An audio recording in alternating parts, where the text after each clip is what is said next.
ചെയ്യണം. യെസ്.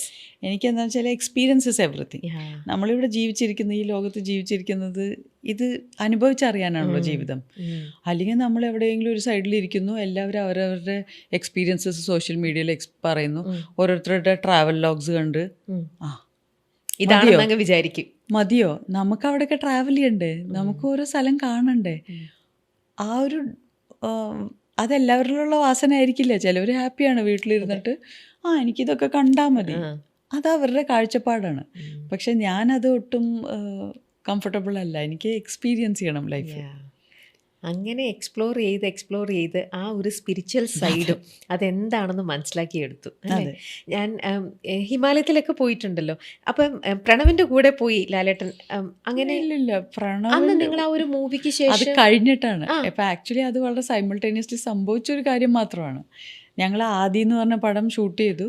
എനിക്ക് തോന്നുന്നു ആ പടം കഴിഞ്ഞ ഉടനെ പ്രണവ് ഋഷികേശിലോ എവിടെയോ പോയിരുന്നു. ഞാനത് കഴിഞ്ഞ് അറൗണ്ട് 1 month എന്തോ കഴിഞ്ഞപ്പോൾ ഞാൻ നേപ്പാളിലേക്കാണ് പോയത്. ഞാൻ ഹിമാലയത്തോട്ടാണ് പോയത്. പ്രണവ് പോയത് ഋഷികേശൊക്കെ ആയിരുന്നു തോന്നുന്നു. അപ്പോൾ ഞങ്ങൾ ഒരിക്കലും ഒരുമിച്ച് ട്രാവൽ ചെയ്തിട്ടേ ഇല്ല. ഞാൻ ആകെ ആദി എന്ന് പറഞ്ഞ സിനിമയിൽ മാത്രം വർക്ക് ചെയ്തിട്ടുള്ളൂ. പ്രണവിനെ അല്ലെങ്കിൽ പരിചയമില്ല. അന്ന് അത് കഴിഞ്ഞ് കഴിഞ്ഞപ്പോൾ നിങ്ങൾ രണ്ടുപേരും പക്ഷെ പോയപ്പോൾ പറഞ്ഞു കേട്ടത് നിങ്ങൾ ഒരുമിച്ച്, അതിപ്പം പ്രണവിനും ഇതിലൊക്കെ ഇൻട്രസ്റ്റ് ഉള്ള ഒരാളാണല്ലോ, അപ്പൊ നിങ്ങൾ രണ്ടുപേരും അപ്പൊ ഒരുമിച്ച് അങ്ങനെ പോയി എന്നാണ് അന്ന് അങ്ങനെ കേട്ടത്. ഏകദേശം ഒരേ സമയത്തായിരുന്നു ഈ യാത്രകളൊക്കെ. ഓക്കെ. ലാലേട്ടനും ഈ പറയുന്ന പോലെ സ്പിരിച്വാലിറ്റിയിലൊക്കെ വിശ്വസിക്കുന്ന, ഫോളോ ചെയ്യുന്ന ഒരു വ്യക്തിത്വം കൂടെയാണ്.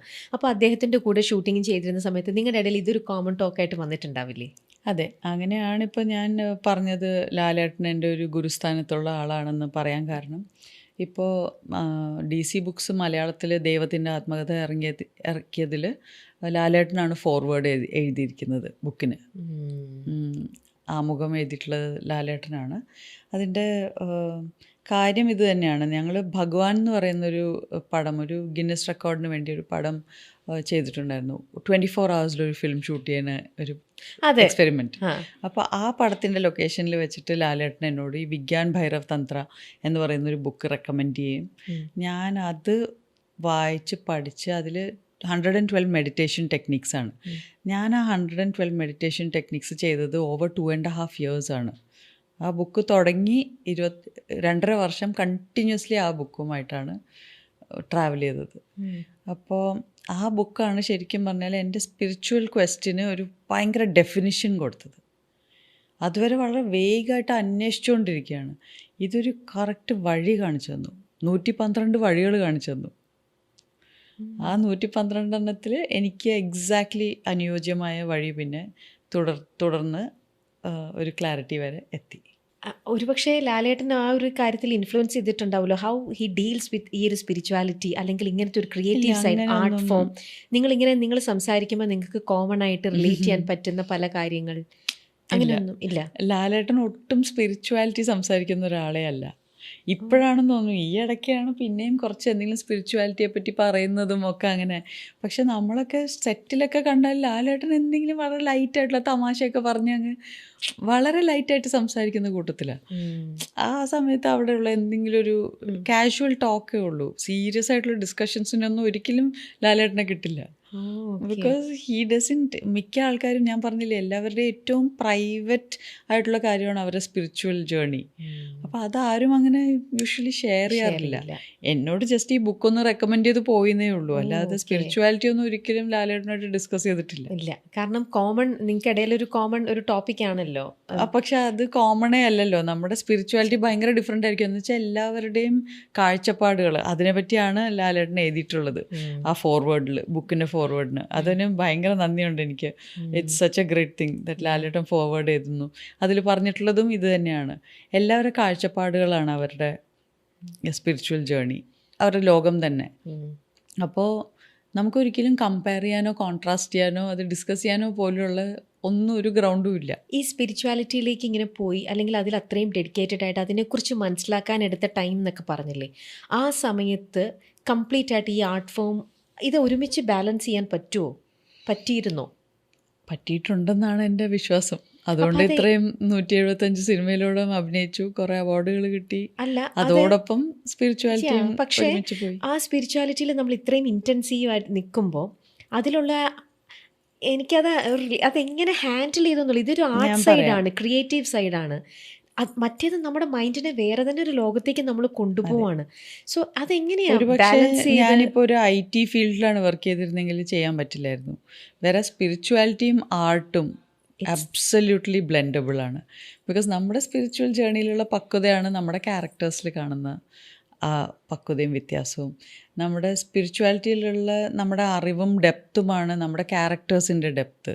നമ്മുടെ സ്പിരിച്വൽ ലേണിങ്ങും അണ്ടർസ്റ്റാൻഡിങ്ങിൽ നിന്നാണ് സൈക്കോളജിയുടെ പഠനത്തിൽ നിന്ന് കിട്ടിയ ഇൻഫർമേഷനും എല്ലാമാണ് ഈ ക്യാരക്ടർ റോൾസിൽ നമ്മൾ പ്ലേസ് ചെയ്യുന്നത്. അതുകൊണ്ടാണ് ഇത്രയും വെറൈറ്റി തേടി പോകുന്നത് ക്യാരക്ടേഴ്സിൽ. ആ ക്യാരക്ടേഴ്സിൻ്റെ വെറൈറ്റിയിൽ നമ്മൾ കൊണ്ടുവരുന്ന ഇൻഗ്രീഡിയൻസ് എല്ലാം സ്പിരിച്വാലിറ്റിയിൽ നിന്നും സൈക്കോളജിയിൽ നിന്നുമാണ്. റിയൽ ലൈഫിൽ നിന്നല്ല. ഞാൻ ഈ പറഞ്ഞ കാര്യങ്ങളൊന്നും റിയൽ ലൈഫിൽ ചെയ്തിട്ടില്ല. ഞാൻ പോലീസുകാരെ പോയി പഠിച്ചിട്ടല്ല പോലീസായിട്ട് അഭിനയിക്കുന്നത്. ഞാൻ ഡോക്ടർമാരുടെ ഇടയിൽ നടന്നുകൊണ്ടല്ല ഡോക്ടറിൻ്റെ റോൾ ചെയ്യുന്നത്. ഇപ്പോൾ ചവറുവർക്കികളുടെ കൂടെ പോയി ജീവിച്ചിട്ടല്ല ചവറുവർക്കിയായിട്ട് അഭിനയിക്കുന്നത്. അത് നമ്മുടെ ഉള്ളിൽ നിന്ന് ടാപ്പ് ചെയ്ത് നമ്മുടെ സ്പിരിച്വാലിറ്റിയും സൈക്കോളജിയും ഒക്കെ കൂടെ അപ്ലൈ ചെയ്തിട്ടാണ് ആ ക്യാരക്ടേഴ്സ് പ്ലേ ചെയ്യുന്നത്. അപ്പോൾ ഒരു ആക്ടറായ സ്ഥിതിക്ക് ഇത് ഒരുപാട് ഹെൽപ്പ് ചെയ്തു. ഇൻഫാക്റ്റ് എല്ലാം കോംപ്ലിമെൻ്ററി ആയിരുന്നു. അതേപോലെ ഒരു ആക്ടറിന് റെസ്പോൺസിബിലിറ്റീസ് കുറവാണ്. നമുക്കിഷ്ടം പോലെ സമയമുണ്ട് സ്പിരിച്വാലിറ്റിയിൽ ടൈം സ്പെൻഡ് ചെയ്യാൻ. ഒരു ഡയറക്ടറോ സ്ക്രിപ്റ്റ് റൈറ്ററോ ആണെങ്കിൽ ആ പടം ചെയ്തുകൊണ്ടിരിക്കുമ്പോൾ അവർക്ക് വേറെ ഒന്നും ചെയ്യാൻ ടൈം കിട്ടില്ല, വേറെ ഒന്നും ചെയ്യാൻ പറ്റില്ല. ഒരു ആക്ടർ എന്ന നിലയ്ക്ക് ഒരു ദിവസത്തിൽ ആക്ച്വലി എത്ര മണിക്കൂർ ആണ് നമ്മൾ വർക്ക് ചെയ്യുന്നതെന്ന് ചോദിച്ചാൽ മിനിറ്റുകളാണ്. നമ്മൾ രാവിലെ വന്ന് മേക്കപ്പ് ഇട്ട് കോസ്റ്റ്യൂം ഇട്ട് ഇരിക്കുന്നു എന്നേ ഉള്ളൂ. ആ ആക്ഷനും കട്ടിൻ്റെ ഇടയിലാണ് ഞങ്ങളുടെ ജോലി സമയം. ആക്ച്വലി നമ്മൾ ഞങ്ങളുടെ ക്രാഫ്റ്റ് ചെയ്യുന്നത്. അതൊരു ദിവസത്തിൽ എത്ര മിനിറ്റ് ആയിരിക്കും? 1 മണിക്കൂറിന് മുകളിൽ എന്തായാലും ആരും ആക്ട് ചെയ്യുന്നില്ല in A given day. Because ബാക്കി സമയം പോകുന്നത് ലൈറ്റപ്പിനും സെറ്റ് ചെയ്യാനും റിഹേഴ്സൽസിനും എല്ലാത്തിനുമാണ്. ആക്ച്വലി അഭിനയിക്കുന്നത് ഫ്യൂ മിനിറ്റ്സ് ആണ്. ബാക്കി സമയം മുഴുവൻ ഞങ്ങളൊരു കാരവാനിലോ എവിടെയെങ്കിലും ഒരു റൂമിൽ ഇരിക്കുകയാണ്. അവിടെ എന്താ ചെയ്യുന്നത്? മിക്ക ആൾക്കാർ ഈ പറഞ്ഞ പോലെ സോഷ്യൽ മീഡിയ സ്ക്രോൾ ചെയ്യുന്നു, ചിലവർ ബുക്ക് വായിക്കുന്നു, ചിലവർ ഫോൺ കോൾസ്, ചിലവർ അവർ വേറെ ഓൾട്ടർനേറ്റ് ബിസിനസ്സസ് നടത്തുന്നു, പല കാര്യങ്ങൾ ചെയ്യുന്നു ഈ സമയത്ത്. അപ്പോൾ ആ സമയം മുഴുവൻ ഞാൻ സ്പിരിച്വാലിറ്റിക്ക് സ്പെൻഡ് ചെയ്തിരുന്നു. ലൊക്കേഷനിലാണെങ്കിലും പണ്ട് പഠനത്തിൽ യൂസ് ചെയ്തിരുന്നു. അപ്പോൾ ഞാൻ ലൊക്കേഷനിലാണെങ്കിലും പഠിച്ചുകൊണ്ടിരിക്കും. അതുകൊണ്ടാണ് പഠിത്തം വീക്കാവാതെ കണ്ടിന്യൂ ചെയ്യാൻ പറ്റിയത്. അപ്പോൾ ആക്ടിങ് മാത്രമേ ഉള്ളൂ ശരിക്കും പറഞ്ഞാൽ ഇത്രയും നമ്മുടെ പേഴ്സണൽ ലൈഫിന് സമയം തരുന്നൊരു കരിയർ. അതുകൊണ്ട് സ്പിരിച്വാലിറ്റിയിൽ ഡെപ്തിൽ പോയി അതിൻ്റെ കാര്യങ്ങൾ മനസ്സിലാക്കാൻ സാധിച്ചു. അതെ, ത്രൂ ദാറ്റ് ആക്ടിങ്ങിലോട്ടും അതിൻ്റെ ഉപകാരം ഉണ്ടായി. ഇങ്ങോട്ടും അങ്ങോട്ടും വളരെ കോംപ്ലിമെൻ്ററി ആയിട്ടാണ് പോയത്. ഇല്ല, എനിക്ക് തൊട്ട് മുന്നിൽ ഒരാൾ നിന്ന് സംസാരിക്കുമ്പോൾ അവരുടെ കണ്ണ് നോക്കി അവർ കള്ളം പറയുന്നുണ്ടെങ്കിൽ ആ വ്യക്തി കള്ളമാണ് പറയുന്നത് എന്ന് ജഡ്ജ് ചെയ്യാൻ പറ്റും എന്ന് കേട്ടിട്ടുണ്ട്. ഞാനത് പണ്ട് ഒരു ഇൻ്റർവ്യൂവിൽ ഈ കണ്ണിൻ്റെ പൊസിഷൻ ലെഫ്റ്റ് റൈറ്റ് പോകുന്നത് അങ്ങനെയൊക്കെ ഞാൻ പറഞ്ഞത്. പക്ഷെ ഞാനിപ്പോൾ ആലോചിക്കുന്നത് ഞാൻ ആക്ച്വലി അത്ര ന്യൂറോ ലിംഗ്വിസ്റ്റിക് പ്രോഗ്രാമിങ്ങോ ആൾക്കാരുടെ കണ്ണിൻ്റെ പോക്കൊന്നും ബേസ് ചെയ്തിട്ടല്ല ഞാൻ വിലയിരുത്തുന്നത് കള്ളം പറയാണോ സത്യം പറയാണോ. എനിക്ക് എൻ്റെ ഉള്ളിൻ്റെ ഉള്ളിൽ അറിയാം, ഒരു ഇൻറ്റ്യൂട്ടീവ് ഫീലിംഗ് ആണ്. എനിക്ക് എൻ്റെ മുമ്പിലിരുന്ന ഒരാൾ കള്ളം പറയുന്നുണ്ടെങ്കിൽ എനിക്ക് ജസ്റ്റ് ഇങ്ങനെ ഒരു എൻ്റെ ഉള്ളിലേ തോന്നും, ഇതെന്തോ കള്ളമാണല്ലോ എന്ന് വെറുതെ തോന്നും. അതാണ് സത്യം. ഇൻറ്റ്യൂഷനാണ്. അതും കേട്ടിട്ടുണ്ട്. പൊതുവെ എല്ലാ കാര്യത്തിലും മുന്നിൽ എന്താണ് മുൻവിധി, ഇൻറ്റ്യൂഷൻ ഭയങ്കരമായിട്ടും ഉള്ള ഒരാളാണ്. അതെങ്ങനെയാണ്? അത് ഇൻറ്റ്യൂഷൻ നമ്മൾ വളർത്തിയെടുക്കേണ്ട ഒരു സ്കില്ലാണ്. അത് നമുക്ക് എല്ലാവർക്കും ജന്മന അത്യാവശ്യം ഇൻറ്റ്യൂഷൻ ഉണ്ടാവും. പിന്നെ കൂടുതലും സ്പിരിച്വാലിറ്റിയും അല്ലെങ്കിൽ കുറച്ചുകൂടിയും മെഡിറ്റേഷനൊക്കെ ചെയ്യുന്നവർക്ക് അത് നാച്ചുറലി കൂടും. അത് കൂടാതെ എല്ലാവർക്കും ചെയ്യാവുന്ന ഒരു എക്സ്പെരിമെൻ്റ് എന്ന് പറഞ്ഞാൽ നമ്മൾ പലപ്പോഴും പറയും, അത് സംഭവിച്ചല്ലേ, എനിക്കങ്ങനെ തോന്നിയിരുന്നു ഇങ്ങനെ വരുന്നു. എല്ലാവർക്കും ആ തോന്നൽ വരുന്നുണ്ട്, പക്ഷെ അവർ ആ തോന്നലിന് ഒന്നും ചെയ്യുന്നില്ല. തോന്നിയിട്ട് പിന്നെ നിങ്ങൾ എന്ത് ചെയ്തു? അതെവിടെയെങ്കിലും എഴുതിയിട്ടോ, അല്ലെങ്കിൽ ആ തോന്നലിനെ ബേസ് ചെയ്ത് നിങ്ങളുടെ തീരുമാനങ്ങൾ മാറ്റിയോ? ആ തോന്നൽ ബേസ് ചെയ്ത് നിങ്ങൾ വേറെ എന്തെങ്കിലും ചെയ്തോ? വേറെ ആരോടെങ്കിലും പറഞ്ഞോ? ഇല്ല, അതങ്ങ് വിട്ടു. അപ്പോൾ ആ തോന്നലിൻ്റെ പിന്നാലെ നമ്മൾ കണ്ടിന്യൂ ചെയ്ത് എന്തെങ്കിലും ആക്ഷൻ എടുത്താൽ അങ്ങനത്തെ തോന്നലുകൾ കൂടും. ആ തോന്നലാണ് ഇൻറ്റ്യൂഷൻ. എനിക്കങ്ങനെ തോന്നി എന്ന് പറയുന്നതാണ് ഇൻറ്റ്യൂഷൻ. എനിക്ക് അവരെന്നോട് കള്ളം പറയണമെന്ന് തോന്നി, ഓക്കെ, തോന്നിയെങ്കിൽ അതെങ്ങനെ കണ്ടുപിടിച്ചു അത് കള്ളമായിരുന്നു എന്ന്? ആ കള്ളമായിരുന്നു എന്ന് കണ്ടുപിടിക്കുന്നതിലാണല്ലോ എൻ്റെ ഇൻറ്റ്യൂഷൻ കറക്റ്റായിരുന്നു അതെ എന്ന് പറയാൻ പറ്റുന്നത്. അതെ അപ്പോൾ അതിൻ്റെ പിന്നാലെ ഒരു ആക്ഷൻ ഉണ്ട്.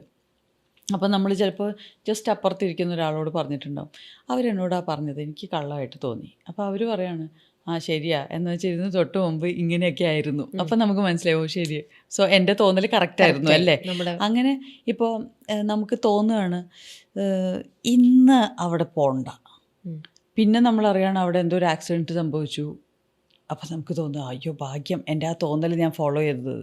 അപ്പോൾ ഓരോ പ്രാവശ്യം നമ്മുടെ തോന്നലിനെ ബേസ് ചെയ്ത് നമ്മൾ അതിൻ്റെ ഒരു ക്ലാരിഫിക്കേഷൻ വരെ പോയാൽ നമുക്ക് മനസ്സിലാവും നമ്മുടെ തോന്നലുകൾ ആക്ച്വലി ഇൻറ്റ്യൂഷൻ ആണോ അതോ വെറുതെ നമ്മുടെ മൈൻഡിൻ്റെ പല പേടികളും പാരനോയ ആണോ എന്നുള്ളത്. ആ ഒരു ഡിസ്റ്റിങ്ഷൻ കിട്ടി തുടങ്ങി കഴിയുമ്പോൾ ഇതൊരു സ്കില്ലാണ്. നമ്മൾ ഇൻറ്റ്യൂഷൻ വളർത്തിയെടുക്കുന്ന ഒരു സ്കില്ലാണ്.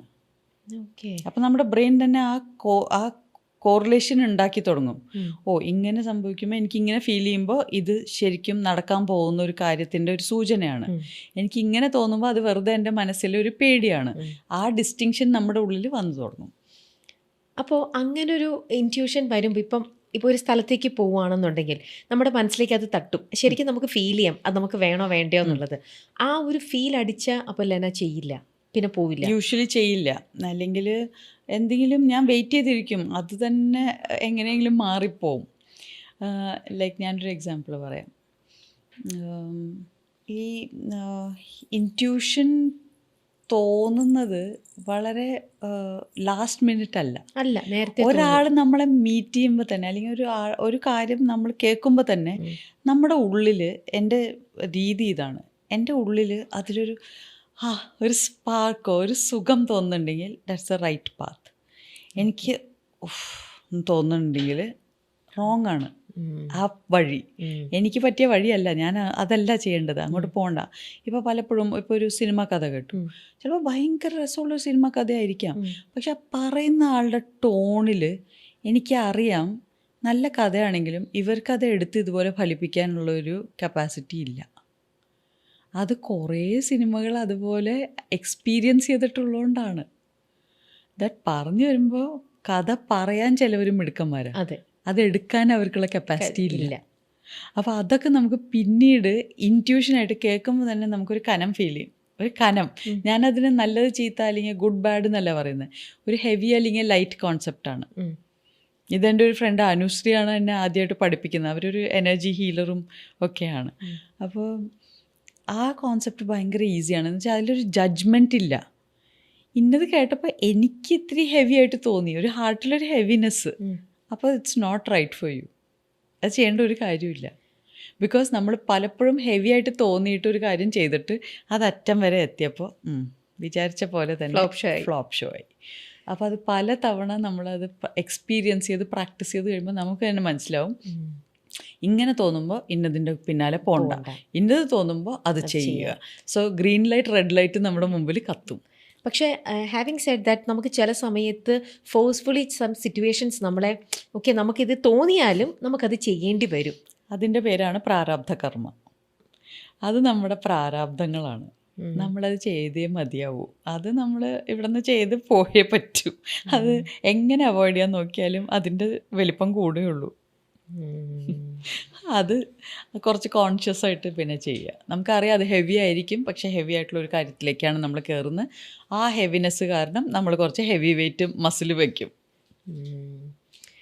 ഇപ്പോഴും നമുക്ക് ഇത് ആക്ച്വലി ഇൻറ്റ്യൂഷൻസ് ഡെവലപ്പ് ചെയ്തെടുത്തു എന്ന് പറഞ്ഞില്ലേ, അതും ഈ സ്പിരിച്വാലിറ്റിയിൽ ഇത്രയും ഡെഡിക്കേറ്റഡ് ആയി നിന്നതുകൊണ്ട് തന്നെയാണ് അതിൻ്റെ അത് ആക്ച്വലി മെഡിറ്റേഷൻ കാരണമാണ്. നമ്മൾ റെഗുലർലി മെഡിറ്റേഷൻ ചെയ്യുന്ന ഒരാൾക്ക് ഇൻറ്റ്യൂഷൻ ഓട്ടോമാറ്റിക്കലി ഓപ്പൺ ആവും. പക്ഷെ മെഡിറ്റേഷൻ ചെയ്യാത്തവർക്കുള്ള ടൂളാണ് ഞാൻ പറഞ്ഞു തന്നത്. എല്ലാവർക്കും തോന്നലുണ്ട്, എനിക്ക് തോന്നി ഇങ്ങനെ ചെയ്യണ്ട, എനിക്ക് അവിടെ പെട്ടെന്ന് പോകണം തോന്നി, എനിക്ക് ഇന്ന ആളെ ഓർമ്മ വന്നു, അപ്പോൾ തന്നെ ആ ഫോൺ കോൾ വന്നു, എനിക്ക് ഇന്ന ആളെ വിളിക്കണം തോന്നി, ഞാൻ അപ്പോൾ ഇറങ്ങിയപ്പോൾ ഇന്ന ആളെ വരുന്നത് കണ്ടു.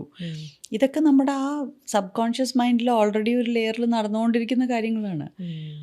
ആ സബ് കോൺഷ്യസിലേക്ക് ഈ കോൺഷ്യസ് മൈൻഡ് കണക്ട് ചെയ്യുന്നതാണ് ഇൻറ്റ്യൂഷൻ. ഓക്കെ. നമ്മൾ ഇതിനെക്കുറിച്ചൊക്കെ ഇപ്പോൾ കുറേ നമ്മൾ സംസാരിച്ചു പോയി. ഇതിനിടയിൽ നമുക്ക് രണ്ടുപേരുടെയും കൂടി പേര് പറയാനുണ്ട്. ഒന്ന് അഭിലാഷ്. അത് ഏറ്റവും ഇത് തോന്നുന്നത് സ്കൂളിൽ നിന്നേ കിട്ടിയ ഒരു ഫ്രണ്ടായിരുന്നു അല്ലേ?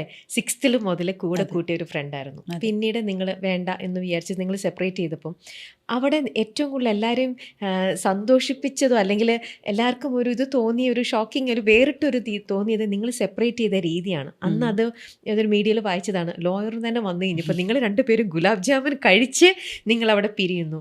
അപ്പം നിങ്ങൾ നല്ല ഫ്രണ്ട്സിനെ പോലെ പിരിയുന്നു. അപ്പം അതിനെയും ഈ പറയുന്ന പോലെ ഒരു രീതിയിലും ഹെവി ആക്കാതെ ലൈറ്റായിട്ട് നമ്മൾ മറ്റുള്ളവരുടെ ഒരു ഇൻഡിവിജ്വാലിറ്റിനെ നമ്മൾ റെസ്പെക്റ്റ് ചെയ്യാണ്. നിങ്ങൾ മ്യൂച്വലി അത് ചെയ്തു. അത് അന്നേരം അപ്പോൾ ആ ഒരു ഏജിലും എനിക്ക് ഇത്രത്തോളം ഇതിനോടുള്ള ഒരു ഡീപ്പായിട്ടുള്ള ഒരു അറിവോ കാര്യങ്ങളോ സിറ്റുവേഷൻസിന് ഇങ്ങനെ ഹാൻഡിൽ ചെയ്യാൻ പറ്റിയിട്ടുണ്ടായിരുന്നു അല്ലേ? ഉറപ്പായിട്ടും. ബിക്കോസ് ഓൾറെഡി ഈ ലെവൽ ഓഫ് അറിവ് എനിക്ക് 24ാമത്തെ വയസ്സ് മുതലുണ്ട്. അതിനെപ്പറ്റി അങ്ങനെയാണ് ആ first chapter of the book തുടങ്ങുന്നത് അതിൽ നിന്നാണ്.